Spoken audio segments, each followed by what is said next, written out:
Most musicians think about practice in terms of what and how much. But possibly the biggest predictor of your long-term success is the attitude that you bring to your practice.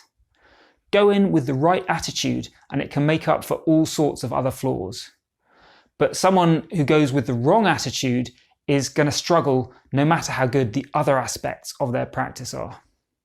Hi, I'm Morley-Fletcher from Play in the Zone. I bring you regular tips on how to improve much faster as a musician while having more fun and enjoying your music more. One of the biggest challenges for musicians is maintaining motivation and discipline over the long term. In this video, I'm going to share the attitude that I found most helpful in keeping up my motivation for music practice. I got it from world-class jazz musician Mike Walker, so you know it's been battle tested. Now, the name that I've given to this attitude actually comes from a comment from Mike at a workshop of his. And he said, "Getting scales onto the instrument is a war of attrition. Do it slowly and surely and it will happen." And we came back to similar thoughts a number of times over this workshop, but that particular phrase, war of attrition, stuck with me. And I find it really useful for thinking about the attitude that you need for practice. So the first part of it, that phrase war in there, that's really helping me think, okay, this is a struggle, this is a battle. This is not going to come easy. I'm going to have to fight every step of the way. And that really gets me in the mood to turn up, face down setbacks, and be prepared right from the start that it's not all going to be massive victories and I'm bounding forward in huge leaps every day. And related to that, but also a useful perspective is that second part of it, war of attrition. So attrition for me is the idea of grinding things down slowly over time. So the war bit is telling me you need to be prepared to fight, you need to be prepared to struggle, you need to accept setbacks. And the attrition bit I find is really helpful in reminding me it's not about looking for that breakthrough, that massive, amazing breakthrough. It's about grinding it out slowly but steadily over the long term. And that doesn't mean that we don't accept those lovely breakthroughs when they do happen. Absolutely. If I suddenly get an insight and it takes me a huge leap forward, I'm going to love that. I am not going to turn it down just because my main mindset is let's grind this out over the long term. But if I go in with the mindset, okay, this is a long-term slow grind, I'm pleasantly surprised if something else happens. So I can work with both outcomes. Whereas if I'm looking for that inspirational breakthrough the whole time, I can get discouraged when day after day, nothing much seems to be going on.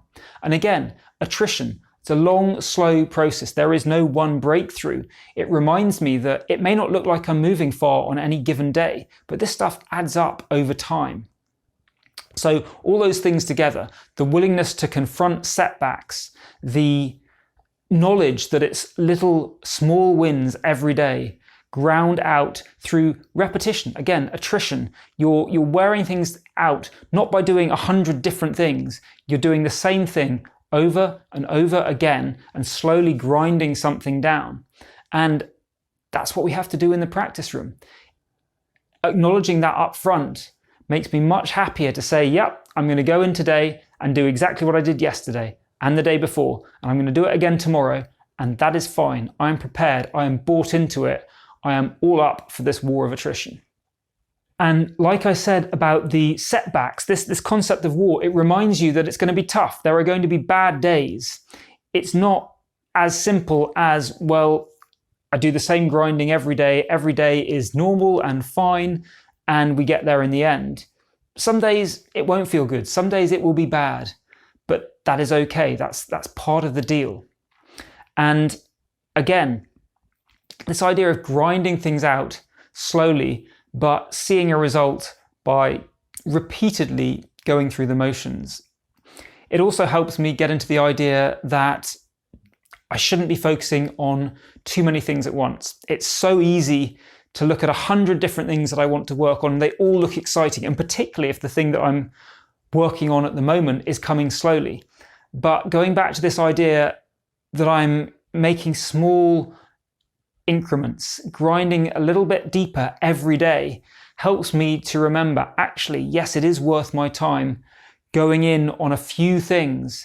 And when I'm doing that regularly, that's where you see the progress. When you're grinding slowly, you need to keep coming back to something again and again and again, repeatedly, to see that progress that is visible. Whereas if I'm distracted by 100 different things, I'm not going to make a dent in any of them.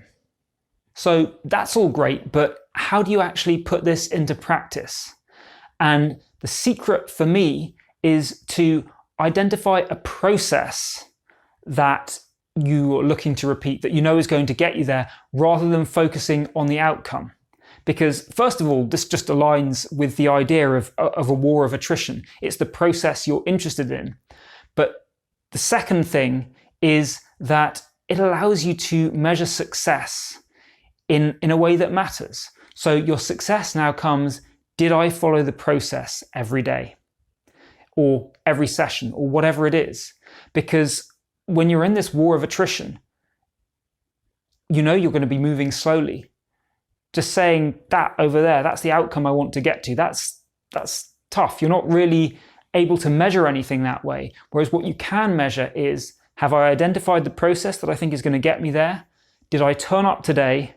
Did I get down to work and do that process? And it needs to be something that you do mindfully. You're not just repetitively going through the motions and hoping that stuff will happen even if you don't pay attention.